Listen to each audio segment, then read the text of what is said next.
Well, good morning. We are following breaking news from overnight. A portion of I-90 is back open after an overturned semi-truck leaked hazardous material near Tyler. Westbound lanes are open to traffic, but eastbound lanes remain closed near milepost 257. Good morning. I'm Tim Pham. And I'm Nicole Hernandez. So KREM 2's Brandon T. Jones is near the location of where that crash happened. So Brandon, what do we know about the situation so far? Tim, Nicole, well, you can take a look behind me. You can see some of the trucks passing some of the cars, and I'll go ahead and step out of the way so you can get a better look. This is the detour that's here on I-90 eastbound. This is Tyler Cheney exit over here, and this is what's going to be in place at least for the next couple of hours. But what we know is that this is 20 miles west of Spokane, and according to the Washington State Patrol, that overturned truck last night leaked ammonium nitrate. It's an odorless chemical compound that's used for things such as fertilizer and even explosives. There was 56,000 pounds of product in the tank, and the major concern was that explosion type of possibility. There was leaks of that ammonium nitrate, and if that got into any type of leaks from the diesel, it could have caused potential problems. But what we know now is that a tow has removed the tractor portion of the truck that contains that diesel, so crews don't believe there's any remaining danger in terms of that aspect and in terms of any potential explosions. We've been told that eastbound is expected to be open again around 10 a.m. this morning, but in the meantime, WashDOT has asked drivers to use an alternative route to avoid crews. So that's that State Route 904 where we are right now that we mentioned a little bit earlier in our conversation. WSP says the crash happened when a 62-year-old driver of the semi had a heart attack. The truck was heading westbound on I-90, crossed both lanes, the median and eastbound lanes, before crashing into a ditch. Shortly after the crash, an evacuation notice was put into place, but that was lifted a little bit after midnight last night.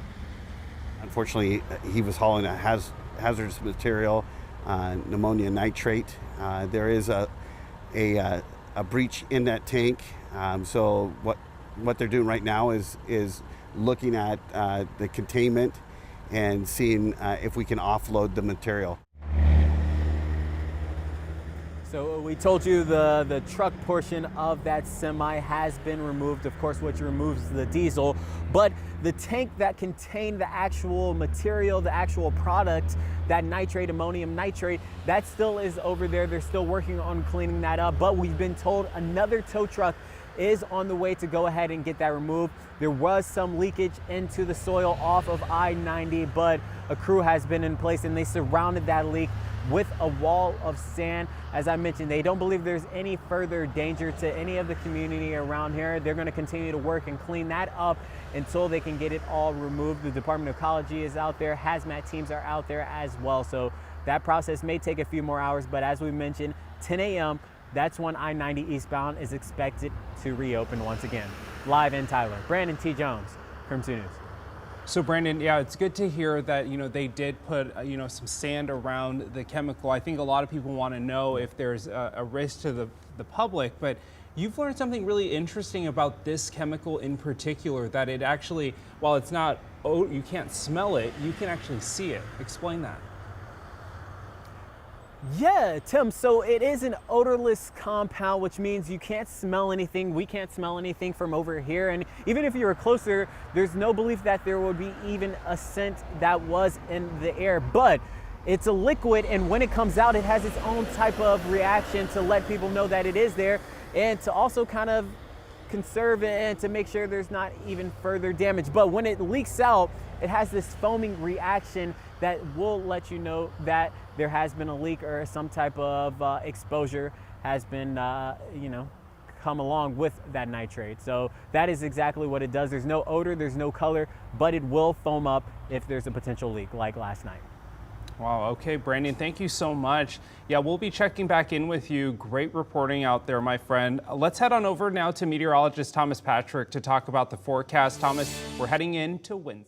Yeah, and our Wednesday featuring a bit of some very light rainfall just passing through central Washington so far this morning, just inching eastward, and probably in a couple hours we'll be arriving in Spokane, thinking at around 9-10 o'clock this morning. We'll see this first of likely 2, maybe 3 bands of rainfall just drifting across the area. Let's zoom in over Doppler radar over central Washington right now. Just passed through Moses Lake, so should dry up there. Give it about an hour's time and that'll be approaching the Ritzville area. But yeah, all this is just drifting to the eastward, and it's moving decently slowly, so still has about another 2 or 3 hours before it arrives into the Spokane metro area or so. But all this is extremely light as it stands right now. Nothing like what we saw back on Monday morning. Anemometer spinning over Lake Coeur d'Alene, and our temperatures still in the mid-60s with that cloud cover now overtaken most of the inland northwest.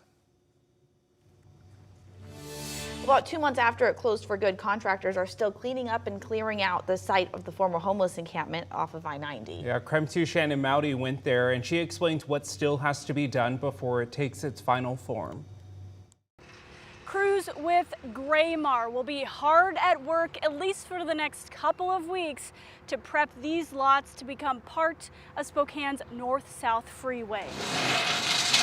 Beyond digging up trees, that also means digging up the soil for testing. Those tests will determine if there's any contamination from the land's time as Camp Hope. There's a couple disposal sites throughout the inland northwest, so depending on the level of the contaminants, those soils would get removed to one of those sites depending on what is found. The ultimate goal is for the site to be part of Spokane's north-south corridor. This part of the project, the tearing out of the trees, the testing of that soil, we're expecting it to take until at least the end of August. And we could see these lots reseeded by fall. Shannon Mowdy, KREM 2 News. It's 7:07. Let's take a look at your morning rush. More news in less time. A Spokane man shot his mom and stepdad in South Spokane yesterday morning. The Spokane County Sheriff's Office says 22-year-old Charlie Berkland and his mom and stepdad were arguing when things escalated. Berkland shot them both, then took off in a car. Deputies later found him in the parking lot of a nearby fire station.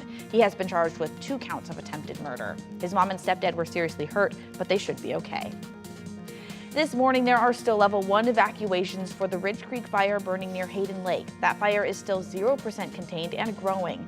The fire is now at more than 1,200 acres, and almost 100 firefighters are still working to put the fire out. 2 Spokane City Council members are asking county commissioners to delay voting on a measure that would fund a new jail facility. City Council President Lori Kinnear and Council member Zach Sapone asked for more time so they can better plan how the city would spend the money before the measure goes to voters. Last December, commissioners approved a ballot measure for a sales tax increase in the upcoming November general election. If approved, residents would see a 0.2% sales tax increase countywide. And today, the trial continues for 2 members of the white nationalist group Patriot Front. They're accused of planning to violently disrupt a pride event in Coeur d'Alene last year. If you remember, authorities arrested 31 people after finding them in the back of a U-Haul truck. 5 members of the group were tried and convicted last month for conspiracy to riot. They were sentenced to 5 days in jail and 1 year of unsupervised probation. That's a look at your morning rush.